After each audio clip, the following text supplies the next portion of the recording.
নমস্কার। কবিতা মেজাজ, সুভাষ মুখোপাধ্যায়। আমি কবিতাটি পাঠ করছি, ভুল ত্রুটি মার্জনীয়। থলির ভেতর হাত ঢেকে শাশুড়ি বিড়বিড় করে মালা জুটছেন। বউ গট গট গট গট করে হেঁটে গেল। আওয়াজটা বেয়ারা, রোজকার আটপৌরে নয়, যেন বাড়িতে ফেরিওয়ালা ডেকে শখ করে নতুন কেনা হয়েছে। সুতরাং মালা থেমে গেল এবং চোখ দুটো বিষ হয়ে ঘাটটাকে হেলিয়ে দিয়ে বউ যেদিকে যাচ্ছিল সেই দিকে ঢলে পড়ল।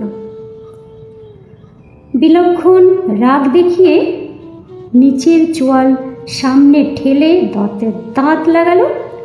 পর মুহূর্তেই শাশুড়ির দাঁত, ঘাড়, চোয়াল যে যার জায়গায় ফিরে এলো। তারপর সারা বাড়িটাকে আঁচড়ে আঁচড়ে কলতলায় ঝমর ঝম, ঘনর ঘন, খ্যাচ খ্যাচ, ঘ্যাস ঘ্যাস, ক্যাঁ ক্যাঁ শব্দ উঠল। বাসনগুলো কোনোদিন তো এত ঝাঁজ দেখায় না, বড় তেল হয়েছে। ঘুরতে ঘুরতে মালাটা দাঁড়িয়ে পড়ল। নোড়া দিয়ে মুখ ভেঙে দিতে হয়। মালাটা একবার ঝাঁকুনি খেয়ে আবার চলতে লাগলো।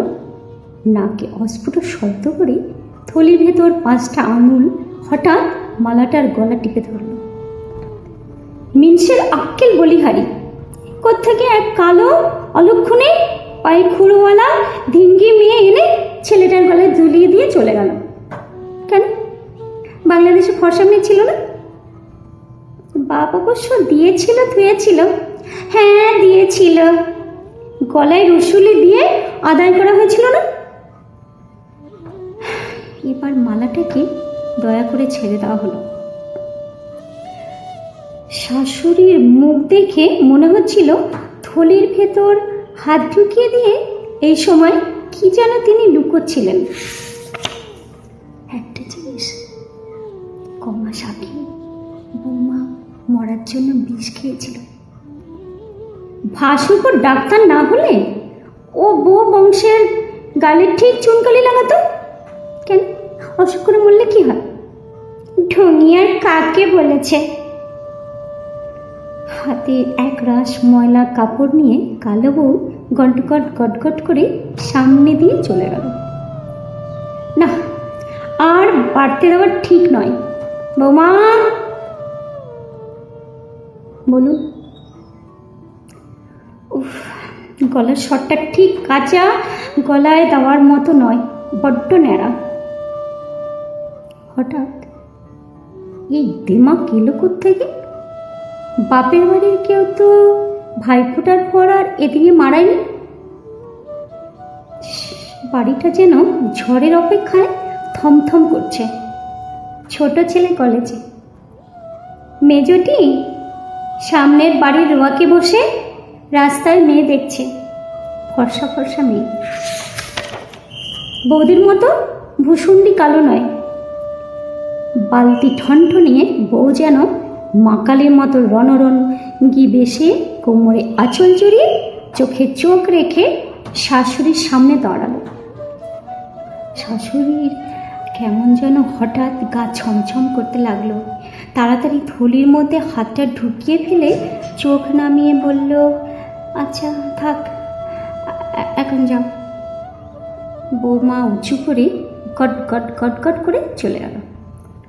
তারপর একা একা পা ছড়িয়ে বসে মোটা চশমার কাঁথা সেলাই করতে করতে শাশুড়ি এফোর ওফোর হয়ে ভাবতে লাগলেন, ও হঠাৎ কেন বিগড়ে গেল? তার একটা তদন্ত হওয়া দরকার। তারপর দরজা দেওয়ার পর রাতে বড় ছেলের ঘরে আড়ি পেতে এই কথা কানে এলো। বউ বলছে একটা সুখবর আছে। পরের কথাগুলো এত আস্তে যে শোনা গেল না,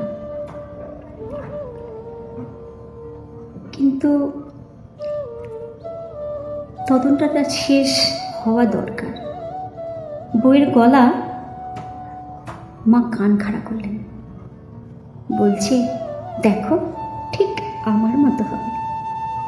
তারপর একটা ঠাস করে শব্দ হওয়া উচিত ছিল। ও মা, বৌমা বেশ ডগমগিয়ে উঠে বলছে, কি নাম দেবো জানো? আফ্রিকা। কালো মানুষেরা কি কাণ্ডটাই না করছেন সেখানে। অনেক ধন্যবাদ, থ্যাংক ইউ সো মাচ।